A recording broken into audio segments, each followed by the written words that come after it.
Hey y'all, Rob Miller from CrossFit Delaware Valley here. Today we're going to go over 3 tips to improve your muscle up, if you already have one, or maybe get your first muscle up. A little overview of what we're going to talk about today. We're going to talk about how to get strong for your muscle up. You got to be crazy strong to do the muscle up, not only with your pulling, but your pushing too. We're going to talk about how to improve your false grip. And the final one, we're going to talk all about eye position. Let's do this.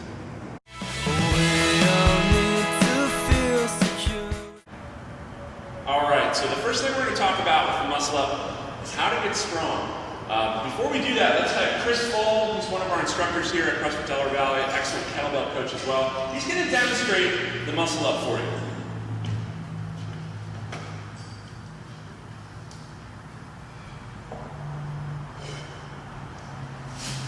Nice, Chris. Thank you. You got a strict one in the too? Alright. He's just coming off the training, so let's see if he's got a good strict one as well. There you go. Right up. Good. So hopefully you see from that movement a little bit more advanced kind of gymnastic skill than some of the other things that we practice in CrossFit. Requires a lot of strength.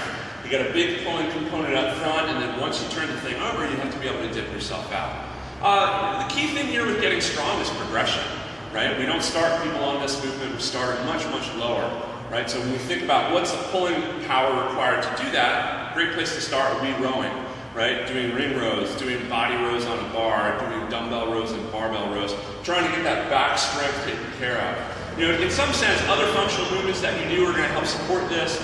Overhead presses, push-ups, even deadlifts, things like that. But we specifically want to address that pulling strength.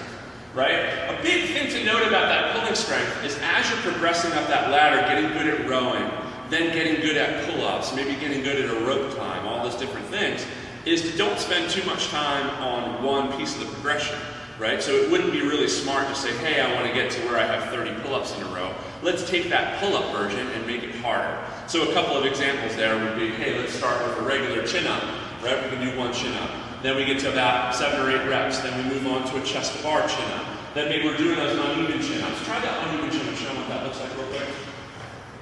And grab the wrist with the other.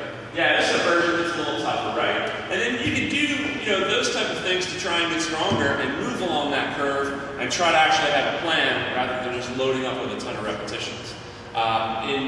For the pulling portion, we're going to work first on doing push-ups. We can work into dips on straight bar, regular bars, parallel bars, and then into dips on the rings. Note that whenever you throw rings into the equation, rings have that dynamic movement, tendency about them. You got to prep for that, right? So doing a ring hold, just a static hold, and learning to control the rings, learning to turn them out as a gymnast would, really, really good strategies in terms of to get strong.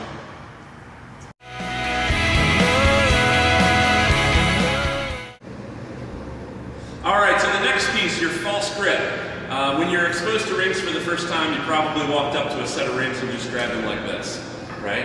And that will work in the muscle up, and you'll see that in competition especially.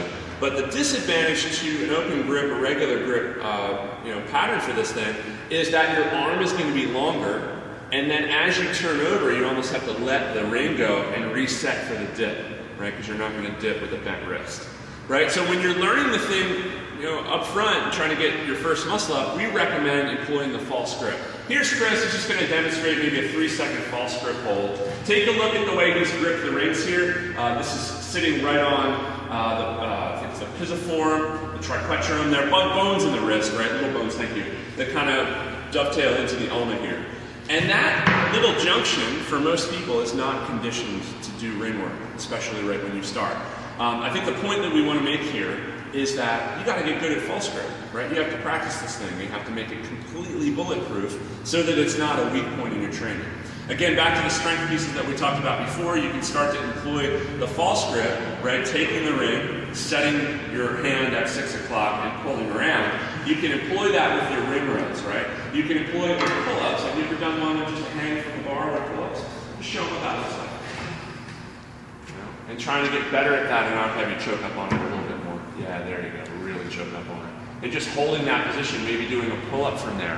A useful drill that we've done in our gym before, and Chris has even done this before, is a Tabata false grip hold. right? Just set the clock to do some type of interval work. Even if you flip the Tabata over, you do the 10-second hold and 20 seconds rest. You're going to condition that area and make that grip really strong. There's some other things to consider. Doing grip training, right? Trying to get your grip really rock solid, doing some farmer's handles, some deadlifts. Again, the functional movements will support this, but you got to address it specifically time in order for this to be good.